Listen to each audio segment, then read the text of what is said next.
यह कहानी सदना नाम के एक कसाई की है जो अपने पिछले जन्म में परमात्मा का बहुत बड़ा भक्त था। उसकी भक्ति के फलस्वरूप उसे एक कसाई के घर जन्म लेना पड़ा क्योंकि उसकी पिछले जन्म की कमाई पूरी नहीं हुई थी। सदना रोज मांस काटकर बेचता था। एक दिन परमेश्वर कबीर एक मुसलमान फकीर का रूप धारण कर सदना के पास आए और उसे जीव हत्या से होने वाले पापों के बारे में बताया। सदना ने उनके ज्ञान को स्वीकार किया और दीक्षा लेने की इच्छा प्रकट की। कबीर ने सदना को समझाया कि पहले उसे मांस काटने का काम छोड़ना होगा, लेकिन सदना इस पर राजी नहीं हुआ। उसने कहा कि यह उसका पारिवारिक धंधा है और वह इसके अलावा कुछ नहीं कर सकता। कबीर ने कहा कि वह कम से कम हिंसा को कम करे और यह तय करे कि वह एक दिन में कितने जानवरों को काटेगा। सदना ने कबीर की बात मानकर एक दिन में केवल 100 बकरों को काटने का वचन दिया। सदना का जीवन कुछ समय तक सही चलता रहा, लेकिन एक दिन नगर में कई शादियां थीं और उस दिन उसने अपने वचन के अनुसार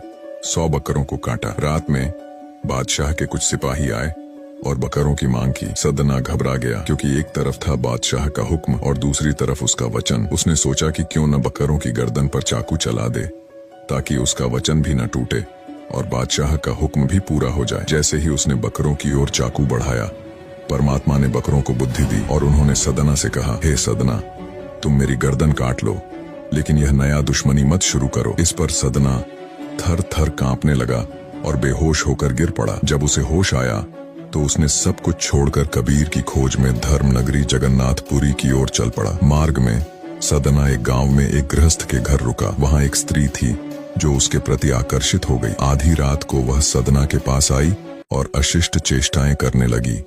सदना ने हाथ जोड़कर कहा, तुम तो मेरी माता हो, मुझे आशीर्वाद दो। स्त्री ने यह समझा कि सदना उसके पति के भय से ऐसा कह रहा है। उसने जाकर अपने पति का सिर काट दिया और सदना से कहा कि अब वह डरने की जरूरत नहीं है। सदना यह देखकर कांप उठा और कहा, तूने क्या कर डाला? जब स्त्री ने देखा कि सदना नहीं मान रहा तो वह बाहर जाकर रोने लगी। लोगों ने उसकी आवाज सुनकर एकत्र हो गए और उसे सदना के खिलाफ भला बुरा कहा। राजा के दरबार में सदना को पेश किया गया और बिना सफाई दिए ही उसने चुपचाप प्रभु की लीला देखी। राजा ने उसे दंडित किया और उसके दोनों हाथ काट दिए। फिर भी सदना के मन में परमात्मा के प्रति कोई रोष नहीं था। उसने अपने भाग्य को स्वीकार किया और फिर से जगन्नाथपुरी की ओर बढ़ चला। थोड़ी दूर चलने पर कबीर साहब प्रकट हुए। जैसे ही सदना ने उनके चरणों में गिरने के लिए हाथ उठाए, उसके दोनों हाथ फिर से ठीक हो गए। कबीर साहब ने सदना को बताया कि पिछले जन्म में वह काशी में एक सदाचारी ब्राह्मण था। एक दिन जब एक गाय कसाई के घेरे से भाग रही थी,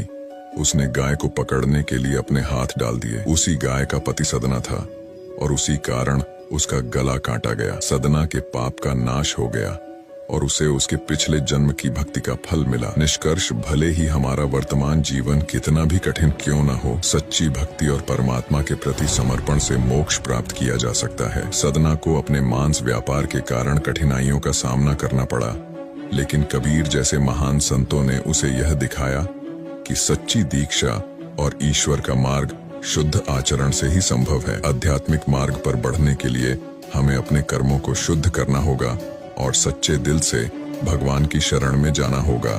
आपको ये वीडियो कैसी लगी कमेंट में जरूर बताएं और ऐसे ही और वीडियोस देखने के लिए हमारे चैनल को सब्सक्राइब करें।